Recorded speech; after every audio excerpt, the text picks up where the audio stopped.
За бүгдээрээ сайн байцгаана уу? За Magic Group-ээс 7 хоног болгон тогтмол бэлдэн явуулж байгаа. Заавал сонс подкастын маань за ээлж дугаар эхлэхэд бэлэн болоод байна. За өнөөдөр бол манай подкастын 2 дахь дугаар байгаа.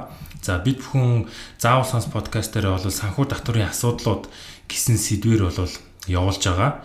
За өнөөдөр бол татврын хяналт шалгалт гэсэн сэдвийн доор бол ярилцгаар байгаа. За өнөөдөр подкастт маань оролцож байгаа Magic Group-ийн Нэгтлэн бодооч отхон юм. За татврын мэргэжсэн зөвлөх амгалан заяа.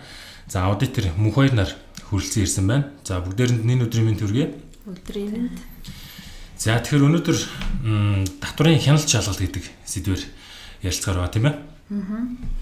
За энэ бол бизнес эрхэлж байгаа. За аж ахуйн нэгж байгууллагын бол хамгийн сонирхолтой. За нөгөө талаас хамгийн төгссөн айсан бол үйл явц тийм ээ хяналт шалгалт гэдэг бол за тиймээс энэхүү сэдвийн хүрээнд бол бид нар өнөөдөр татврын хяналт шалгалтын үйл явц буюу хяналт шалгалт байгууллага дээр ирэхэд одоо хэрхэн яаж шалгуулдгийг за тэгээ хяналт шалгалтын үеэр захирал болон Нэгтлэн бодогч нар юу бэлтгэх юун дээр анхаарах ёстой юм бэ гэдэг дээр бол ярилцсан.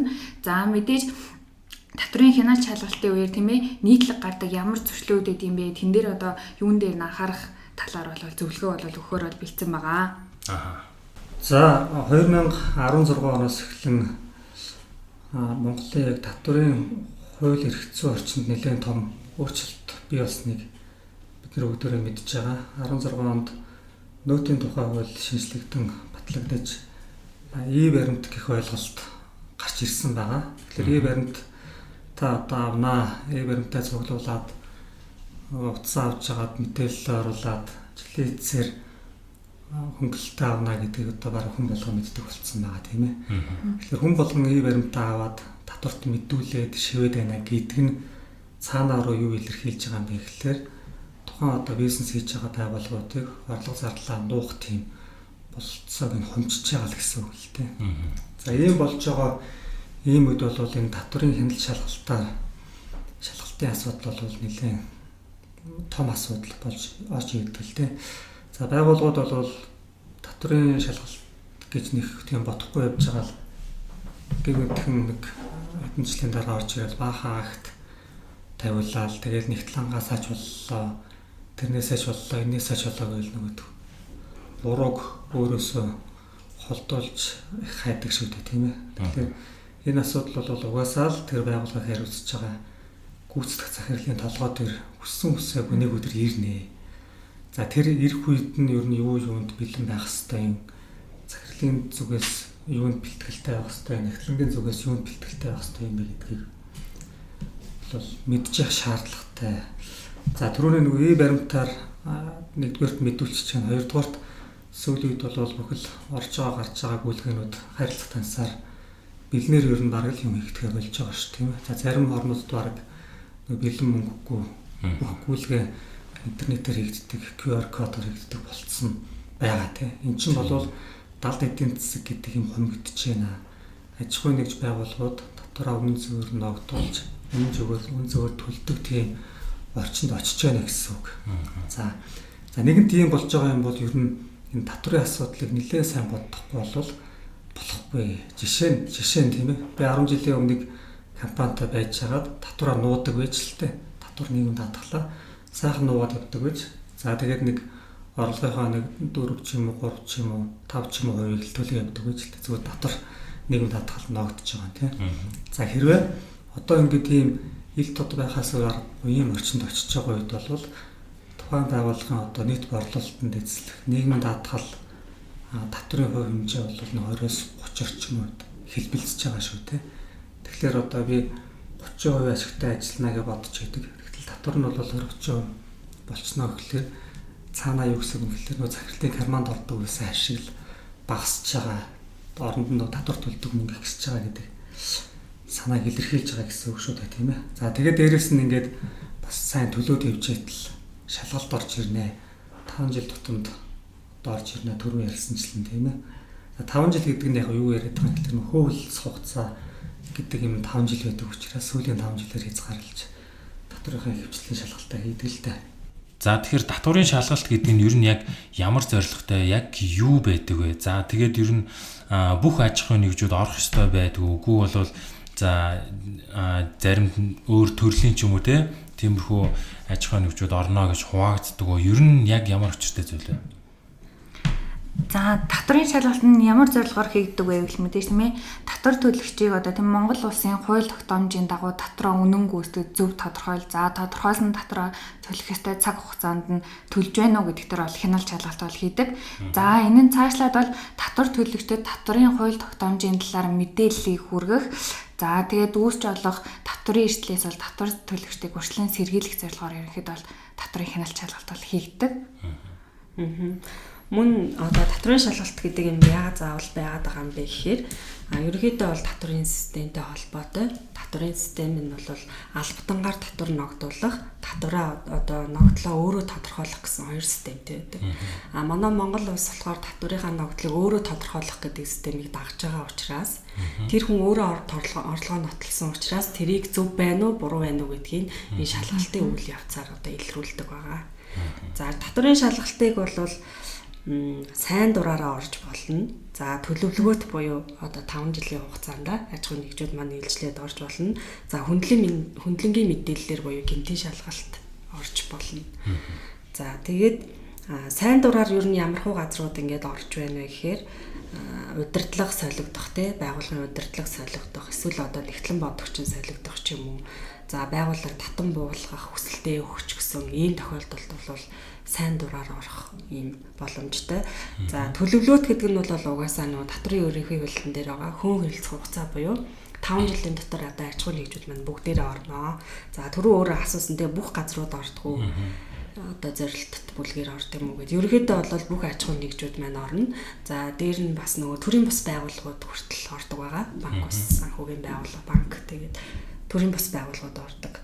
За хөндлөнгийн мэдээллийн татврын шалгалтанд дуудагдж байгаа газрууд бас байдаг л да. Одоо нөгөө падаа худалдаж авах ч юм уу те эсвэл нөгөө баримтаа өгөхгүй байна гэж харилцагчид ерхий газар руу уцтаад ингээд тухайн газрыг шалгах, одоо баримтаа өгөхийг шаардах ч юм уу. Иймэрхүү байдлаар бол татврын шалгалтууд явагддаг байгаа.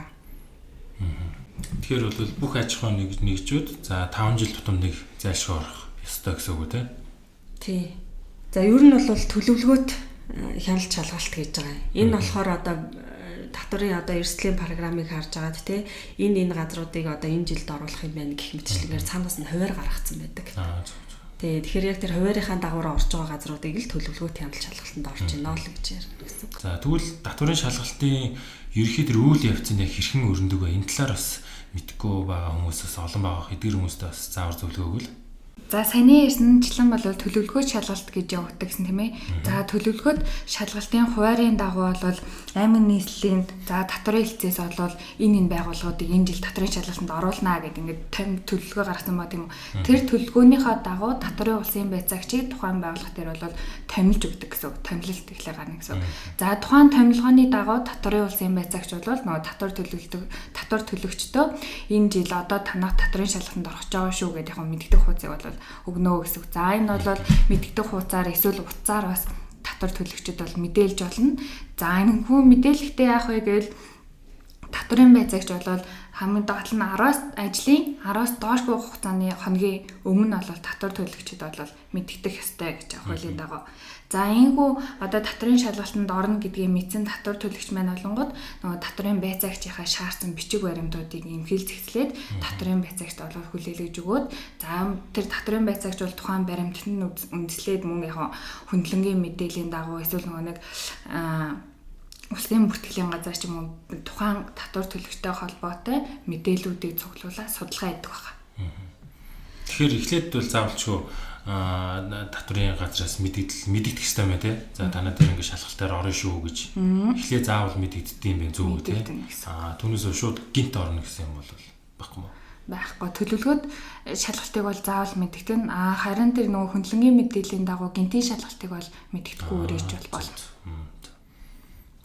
За харин энэ дээрээс нэмж хэлэх зүйл нь гэвэл татвар төлөгч одоо тийм хүндэтгүү үзэх шалтгааны улмаас тийм ээ татврын шалгалтаа бол төр хугацаар юм хайршлуулах гэсэн хүсэлтийг бол албан бичгээр болоод татврын байцаагчтай бол хөрвүүлж олдог байгаа. Энэ бол татвар төлөгчийн бүр ирэх байгаа. За харин хүндэтгүү үзэх шалтгаан гэдэгт нь юуг авч үзээд байгаа юм бэ гэхээр тухайн татвар төлөгч өвчтөй байсан эмчилгээ хийлгэж байгаа тийм ээ. За эсвэл өвчтөн асарч байгаа. За мөн томилтоор гадаад дотоодод ажиллаж байгаа. За нийтийн хамарсан одоо дайшлаганд хамрагдсан эсвэл нийтийн хамарсан аюулт халдвар төвчний улмаас одоо тусгаарлагдаад 20 цэрийн нөхцөлд байгаа үед бол тухайн татвар төлөгч татврын шалгалтаа хойшлуулах албан үйлсийг бол татврын байгууллагад гаргаж болтгоо. За татврын байцаагч дуудаад за тэгээ дуудсан тохиолдолд нь хэрвээ очихгүй тохиолдолд юу болох вэ? За энэ тохиолдолд бол мэдээ зөрчлийн тухай л гэж байгаа тийм ээ. За зөрчлийн тухайлын заалтаар бол хувь хүнийг бол 401 штэ хэмжих буюу 400 сая төгрөг. За хуулийн этгээдийг 40000 гэж буюу 4 сая төгрөг бол торгодог юм. Торголттой байгаа. Дуудсан үед хугацаанд эрийгүү тохиолдол юм тийм. Эрийгүү хүндэтгэл үзэх шалтгаангүйгээр эрийгүү тохиолдол гэсэн үг байхгүй юу? За шалгалтанд орохдоо татврын шалгалтанд орохдоо юу ямар зүйлсийг ямар материалыг зайлшгүй бүрдүүлэх хэрэгтэй байдаг мэдээж бүрдүүлэх хэрэгтэй зүйлс гэж юм байдаг бах тий. Тэрийг танилцуулбал. За татврын улсын байцаагч нь хяналт шалгалтанд одоо мэдээлэл хуудас өгөхдөө татвар төлөгчийн гарын үсэх зурсан даруйд нь одоо шаардлагатай баримт бичгийг одоо нэгтгэдэг байгаа.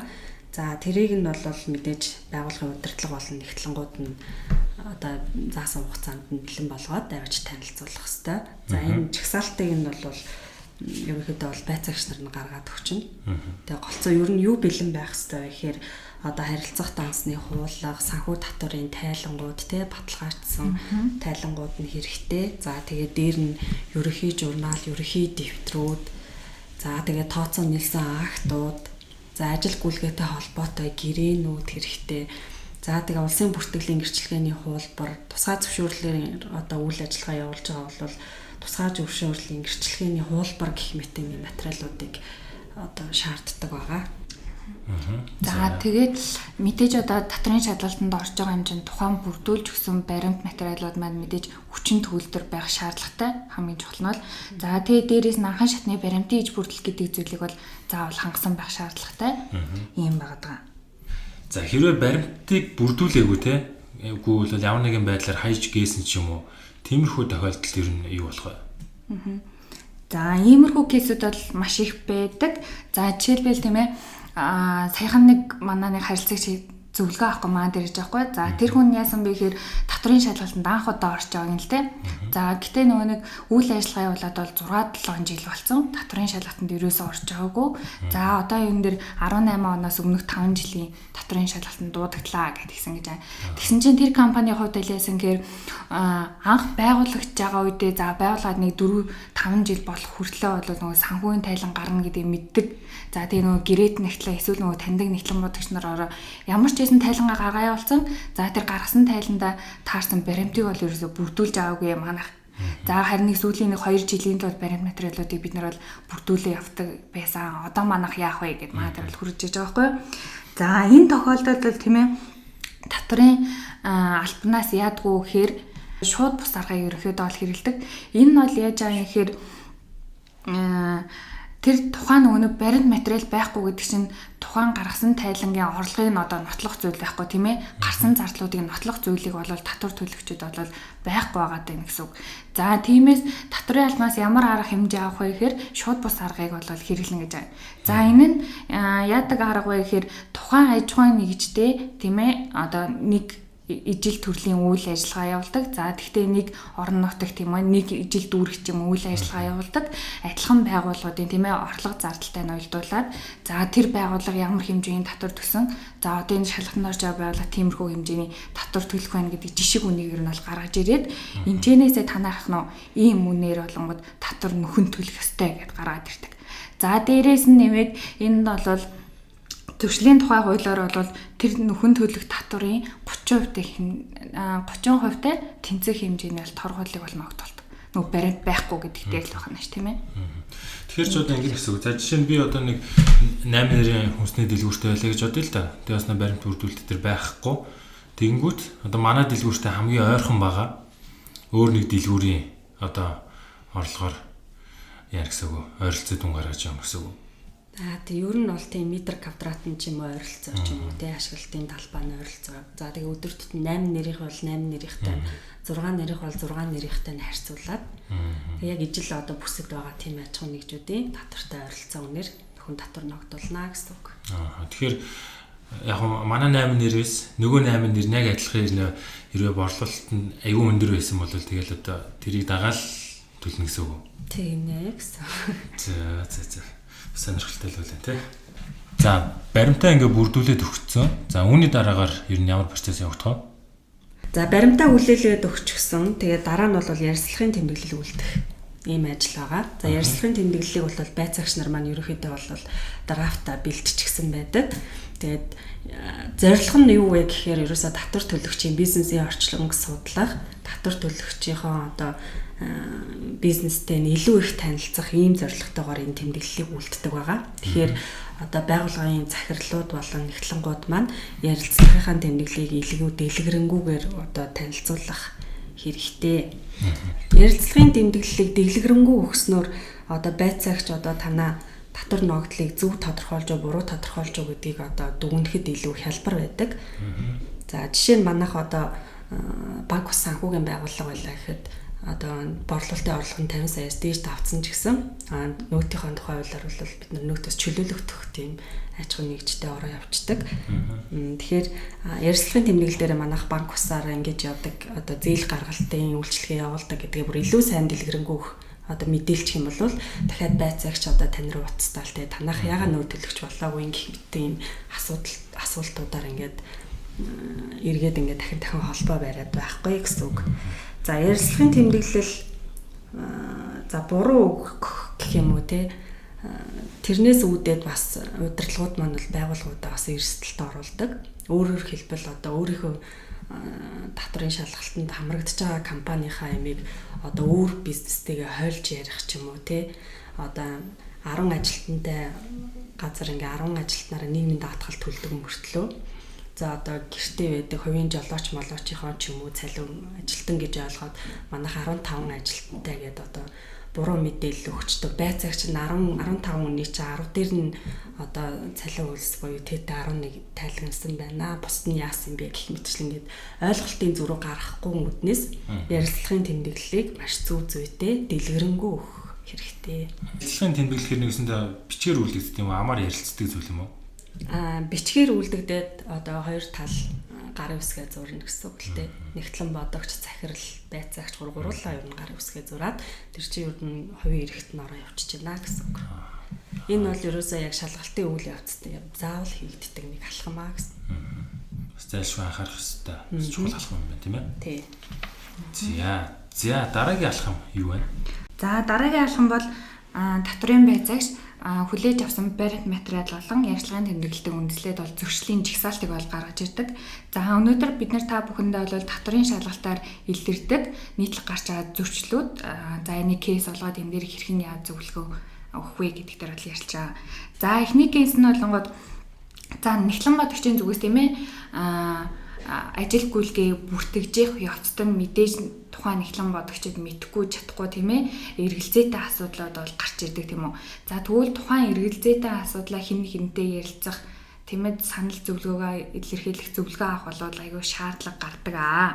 За энэ тохиолдолд нэгтлэн бодогч нар маань хөвчлэн таньдаг найз нөхөд эсвэл аудитын байгууллага за санхүү татрын зөвлөгөө өгдөг компаниудаас хөвчлэн нэг хэлбэрийг бодоод уцаар ерөөхдөө бол зөвлөгөө авчдаг тийм ээ. За энэ нь бол дараа нь татврын шалгалтанд ороход бол тухайн нэгтлэн бодогч одоо найз нөхч юм уу тэр авсан зөвлөгөөнийхөө дагуу бүртгэлээ хөтлөө явсан байхад тухайн нэгтлэн бодогчтэй л яг тэр бүртгэлийн бол хариуцлага нэрдэг. Энэ тохиолдолд тухайн нэгтлэн бодогчийг өөрийнх нь зөв энэ бүртгэлийн зөв гэдгийг хамгаалах ямар нэгэн зүйл бол байхгүй байгаа тийм ээ. За тийм болохоор энэ тохиолдолд яах вэ гэхээр өөрт нь ямар нэгэн эргэлзээтэй татврын асуудал гарч иж ивэл тухайн асуудлаараа харьяа дүүргийнхаа тийм ээ татврын албан эсвэл татврын ерхий газарт албан бичгээр бол мэдээлж болдог асуудлаа болонгууд яаж шийдвэрлэх вэ гэдэг талаар бол мэдээлж болоод за мөн татврын албанаас хариу албан бичиг авсан тохиолдолд энэ бол татврын шалгалтаар тухайн ажилгүйнийг бүртгэхэд бол нотлох баримт болж чаддаг гэсэн. За ийм нэг кейс. За дараагийн кейс нь юу вэ гэхээр санхүү татврын тайл нь бол зөрүүтэй байдгаа энэ дээр болоод маш их татврын акт торгуулах асуудал яригддаг. Ерөнхийдөө санхүү татврын тайлангууд бол ер нь хоорондоо байнгын уялдаатай байх хэвээр. Одоо нүүтийн тайлан аж ахуйн нэгжтэйгээ ч юм уу те аж ахуйн нэгж нь бол санхүүтэйгээ гэх мэтчлэнгээр хоорондоо уялдаатай байж ер нь тайлан гарч дууссан байдаг. Тэгэхээр за одоо тайланд засвар орууллаа гэж ярьдаг тийм үү. Жилийн эцсийн тайлангийн дараа аудит хийгдлээ гэхэд зөвхөн санхүүгээ биш, зөвхөн татвараа биш. Ер нь бүх тайлангуудаа л тэр гаргасан баталгаажсан тайлангийнхаа дагуу бүгдийг засдаг байх хэвээр. Ер нь бүх тайлангууд маань хоорондоо уялдаатай зөрүүгүй байх хэвээр байдаг. За манай дээр ирсэн жишээ гэх юм бол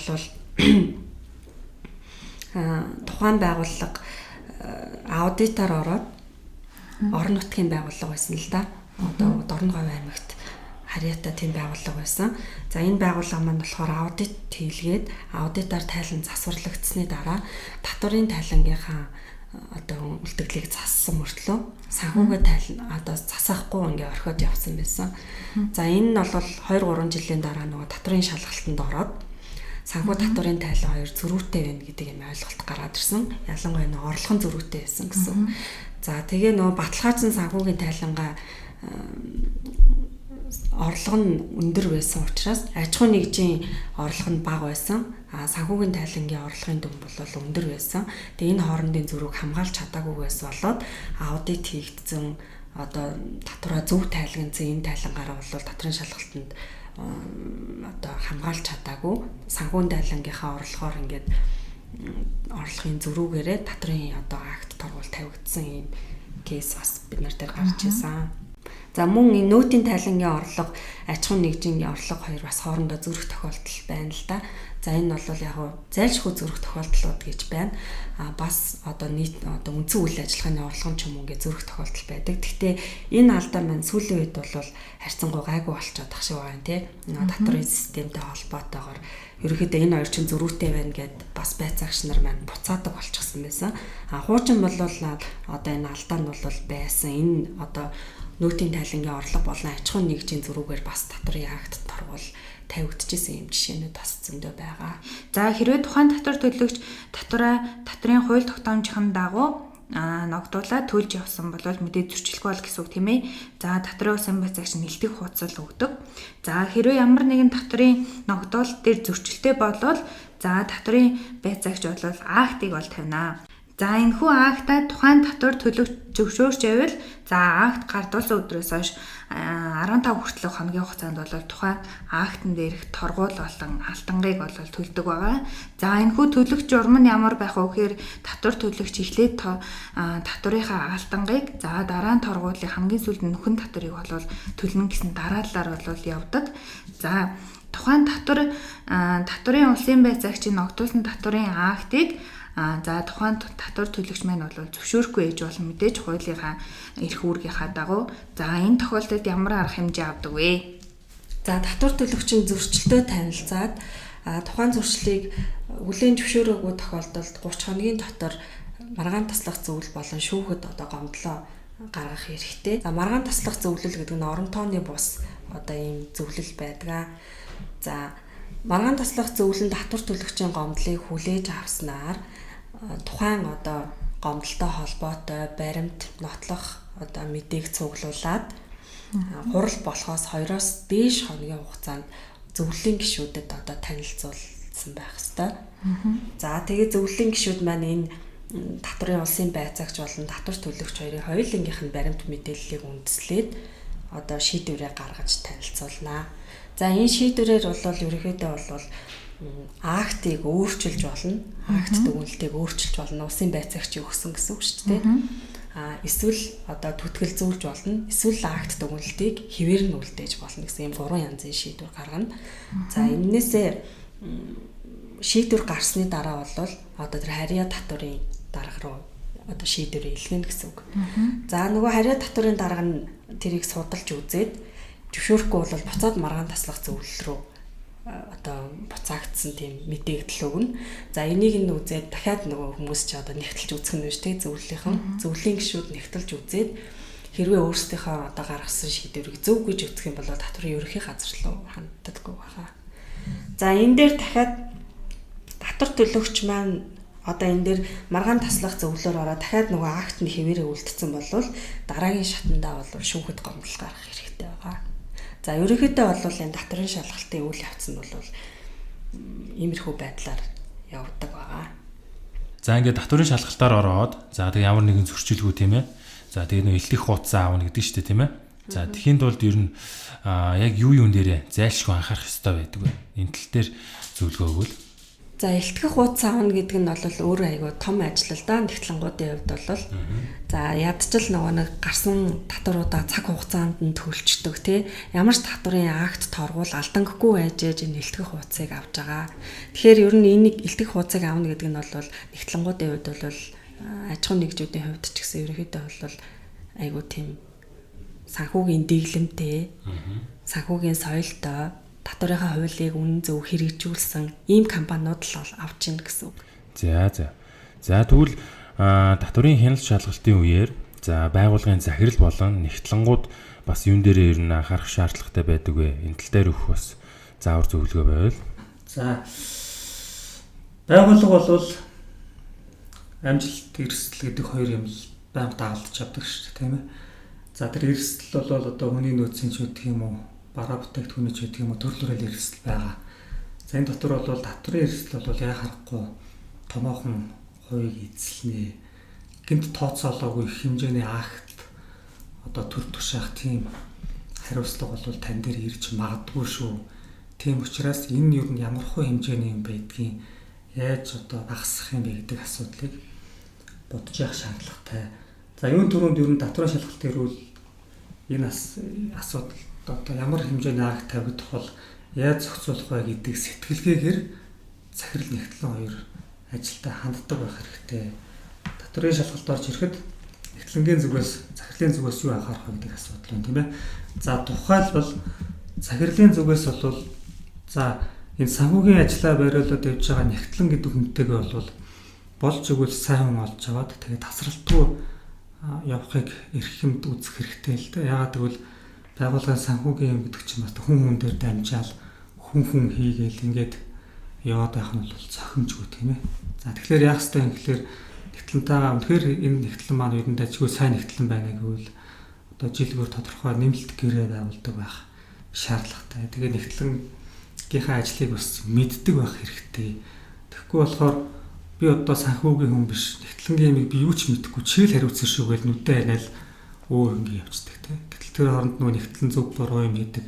Нэгтлэнгаас болоод янз бүрийн татварын шалгалтын эрсдэл учирсан үед хариуцлага нь захирал дээр ирдэг тийм ээ. Тийм учраас ер нь нэгтлэнгийнхаа ажлыг мэддэг байх хэрэгтэй. Нэгт. За тэгээд ажлын ачааллыг зөв өгөөд өөрөх хариуцлагыг нь зөв оногдуулдаг байх шаардлагатай. За одоо хариуцлага алдах юм бол хариуцлага одоо тооцдог тийм ээ. За сайн ажиллах юм бол урамшуул тооцдог юм системийг бий болгох шаардлагатай байдаг. Тэгэхгүй бол захирлууд яадаг вэ гэхээр за чи бол нэгтлэн төрийн сан татварт нэг тайлбар өгч байгаа гэд тэрийг нэг том ажил гэж боддоггүй л дээ. Тэгээ дээрээс нь бага хайлаар дарчдаг байхгүй юу. За чи хөө хажуугаар нь яруу хийгээд нарийн бичгээ хийгээд баг үйлчлэгч гээл тийм. Ингээд дарчдаг. Тэгээд нэг хүн дээр үгдийн 2 3 4 төрлийн ажил ороод ирэхлээр буцаа тэр хүнийг одоо сайн ажилласан уугүй хариуцлагатай ажилласан уугүй гэдгийг шахаж шаардах бас боломж хомс болдгоо тийм ээ. Тэр хүн бол байгууллагын төлөө сайхан яваад байна гэж бододсон чинь шалгалтаар орж ирэх байхаа их тавьчлаа. За ингээд хариуцлага ярих юм бодгүй захирлаа би хажуугаар нь ингээд яруу хийгээд нарийн бичиг хийгээд миний ажил үнэхээр бас ингээд болж ажил хийхдээ би ингээд санхүүгийнхаа ажилд бас анхаараагүй байсан байшгүй гэхэд бас тэгээд нэрэл тим дээл гэж бодогддог байхгүй юу. За тэгээд нэгтлэнгаа бол болж игэл олон солихгүй ажилт хүн авахтаа найдвартай хүрнэ сонгож авах хэрэгтэй. Тийм нэгтлэн солигдсноос үүдэж маш том эрсдэл байгуулах дээр гардаг л да. За энэ нэгтлэн солигдох үүднээс үүдэж гардаг эрсдлийг бас сайн мэддэг байх хэрэгтэй. Нэгтлэн ажлаас гарахдаа дараагийнхаа хүнд юу хүлээлгэж өгөх ёстой вэ гэдгийг мэддэг байх хэрэгтэй. Тийм учраас байгууллагын зүгээс зүгээр нэгтлэн гарангуут бодож байгаа за тийм хүлээлцэх гэхгүй байх нь. Байгууллагын зүгээс одоо ажил хүлээлцэх акт чагсаалт гаргаж баталсан байх хэрэгтэй. Яг тэгээ тэрнийхээ дагуу Яг заа мөнгө хөрөнгө авлага өгдөг параметрууд үндсэн хөрөнгө гээд тийм юмнуудыг бол нэг хүрчлэн хүлээлцээд тэгээ хэрвээ одоо нэгтлэн чинь бодвол дандаа өнгөрсөн хугацааны ямиг хийдэг хүн шүү дээ. Болж өнгөрсөн процесс дээр ажилладаг хүн тийм ээ.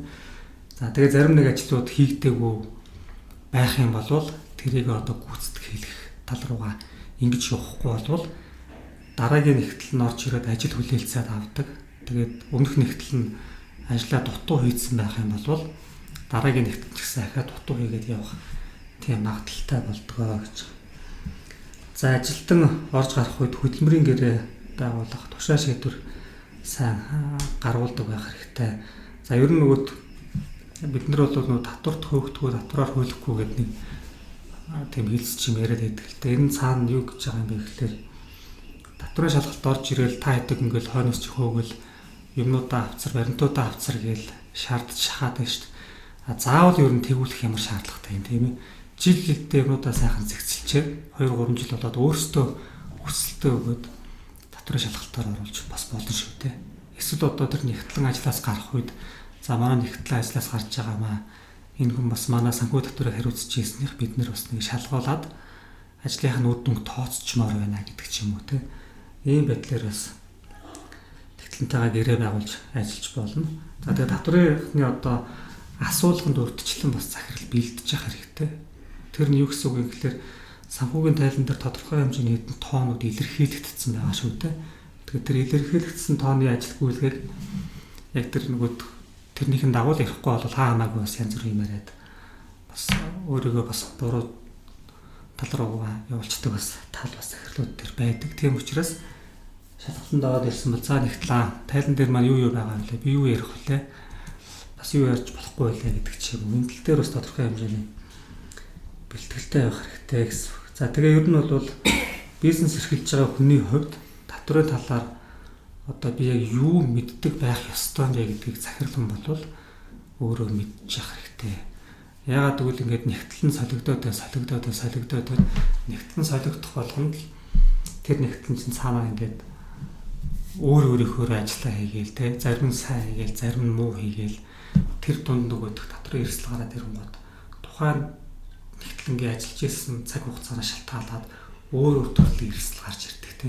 Тэгээ одоо хинэн хариуцлага авах юм тэр нь сайн ажиллаж ирсэн юм уу ажиллаж ирсэн юм уу бүү мэд болдог л доо. Тэгэхээр энэ үднээсээ бол ялангуяа нэг татврын бас нэг хуулийн татврын хяналт шалгалтын талаар бол захирлууд бол заавал мэдчих шаардлагатай гэсэн. За нэгтлэнгийн зүгээс одоо юг мэдчих хэрэгтэй вэ гэвэл за ажилд орохдоо ажлаа хүлээлцэх гэж авах хэрэгтэй тийм ээ. За би нэгтлэнгаар ажиллаж болж байна. Тэгээд над дээр юу ирэх хэвтэй. За нэгтлэн юм чи мэдээч хэрэг. Нөгөө санхүүгийн тайлан, татврын тайлан, туслах тайлан тооцоо нийлсэн акт гэх тийм. Тэр болгоныг сайхан хүлээлцээд тэгээ одоо над дээр энэ яг хүчин төгөлдөр байдлаар ирлээ. Энэ нь ирсэнгүй шүү. За ирсэнгүй шүү гэдэг нь юу гэсэн үг юм бэ гэхээр энэ дээр цаашаа уламжлагдсан алдаа учраас цаашаа эрсдэл гарч магадгүй шүү гэдэг санаа ш тийм ээ. За яг хүлээгээд авч байгаа бол тэрнээс хойш бол би юм хариуцаад явна гэдэг санаа. За татврын тайланг бол цаг хугацаанд нь гаргаж татвараа цаг хугацаанд нь төлсөн байх шаардлагатай. Тэгэхгүй бол байгууллага нь нөгөө татвар төлөх потенциал байгаад байдаг.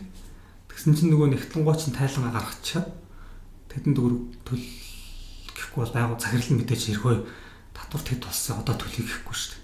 Тэгэхээр нэгтлэн яг энэ ажлыг хариуцж байгаа юм чинь яг одоо 20-нд тайлан гаргацсан бол за тэдэнд хүрний нөт аж ахуй нэгж нийгмийн татгал хувийн орлогоо алддаг ногдуулсан. Хэрвээ энийг хугацаанд нь төлөхгүй бол татвар ийм юм эрсдэлтэй байдаг юм а. Тийм учраас энийг төлөө гэдэг шаардлагыг бол заавал тавьж төлөвлөдөг байх хэрэгтэй.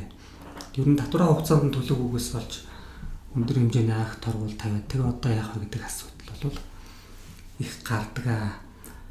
За дараагийнх нь бол нөгөө туслах тайлангуудаа маш сайн хүлээн авч хөтөлсөн байх хэрэгтэй тийм ээ. Туслах тайлан гэдэг нь таас харилцааны тайлан параметрууд үндсэн хөрөнгө нөгөө тооллогын бүртгэл эднэрийг бол маш сайн хийж явдаг байх шаардлагатай.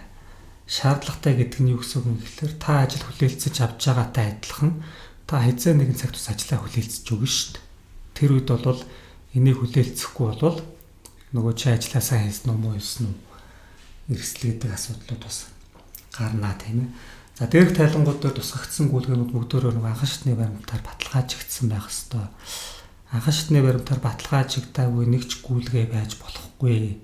За тийм гүйлгээ байх юм бол зохих зөв дансны хвшилт хийж бүртгэл дээр зөв бүртгэдэг байх шаардлагатай гэдгийг боддог байх тийм ээ. За нөгөө үндсэн болон дагалдах баримт та бас зөв ангилж хүчин төгөлдөр ямар тохиолдолд баримт хүчин төгөлдөр болдгийг бас мэддэг байх. Ямар тохиолдолд хүчин төгөлдөр бус байдгийг тэгээд тэр нь тайландаа яаж тусгагддгийг компани татварт яаж нөлөөлдөг юм бэ гэдгийг мэддэг байх хэрэгтэй. За мөн одоо анхан шатны баримтууд дагалдах баримтуудын дугаар гэж нэг юм байдаг шүү дээ. Тэр дугаар нь ингээд үсрээл 10 гэж яснаа 15 болоод ингээд явдаг ч юм уу те. Тийм бол татврын чинь 4 гүйлгээ бүртгэгдээгүй байна л гэж ойлгоо шүү дээ тийм ээ.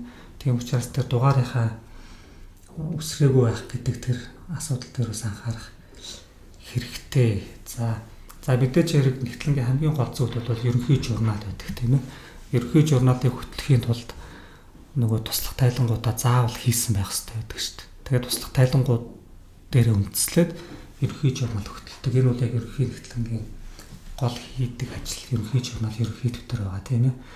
За тэгээ нөгөө баримтаа нэг зохих журмын дагуу нэгтэн юм бай үдсэн байх шаардлагатай тийм ээ.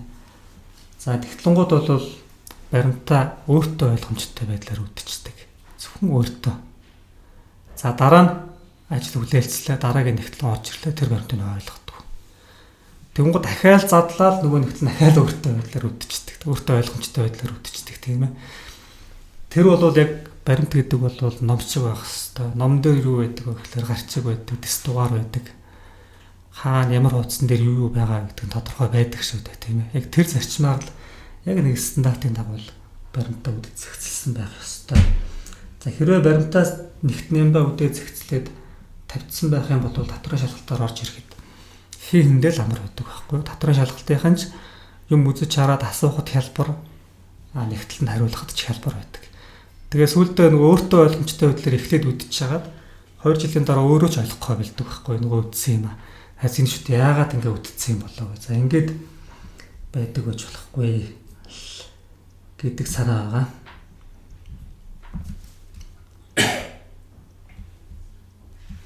За энэ үднээсээ бол нөгөө тэнэг хүнд ч ойлгомжтой байдлаар гэдэг нь одоо тэгвэл яг баримтыг яаж үдэх ёстой, яаж хавцлах ёстой гэдэг стандартыг тухайн байгууллага нөрөө тогтоогоод за яг энэ стандартын дагуу үдэд зэгцэлтэн шүүх нөхөр мэхэхгүй бол болохгүй нэ гэсэн үг тийм ээ. За түрүү хэлсэн нөгөө татврын ногдол хасагдахгүй зарлуудыг сайн мэддэг. За тэгээд нөгөө гэрээтэй байх ёстой орлого зарлуудыг заавал нөгөө гэрээгээ зөв бүтгэж дугаарлах. Гэрээн дээр байгаа зүйлсүүдээ бас орхигдуулж болохгүй гэдэг санаа байгаа. Яагаад тэгж хэлээд байгаа юм бэ гэхээр би өөртөө гэрээ байгуулахгүй шүү дээ. Би нэг байгууллагатай л гэрээ байгуулна тий. Тэр гэрээ бол хоёр талд хоёр хадгалагдана. За хэрвээ нөгөө талд хадгалагдсан гэрээ байгаа тийм ээ. Одоо би үйл хөдлөх хөрөнгө авах нэг гэрээ байгууллаа гэж бодъё л да 2% хийгдсэн нөгөө талд байгаа тийм. За би тэрийг одоо мэдүүлэг өгж бодъё да татварт. Тэгвэл нөгөө талд тэрийг ингээд мэдүүлсэн байх юм бол нөгөө талд татврын шалгалтаа орж ирэнгуутаа энэ компани чинь манай энэ компанитай гэрээ байгуулсан юм байна гэдгийг татврын кананд ч аваад нөгөө тотлын дээр бүрдүүлчихдэг байхгүй. Тэгэнгуутаа ороод ирэнгуут та тэр компанитай гэрээ байгуулсан юм байна. Тэрийг яагаад бүртгэл тусгаагүй байгаа юм бэ гэдэг асуудлыг бас татврын шууд өөрсдөө одоо хөндлөнгийн мэдээлэлээр нэгсэнд олж аваад ярьж байна гэсэн үг байна шүү дээ.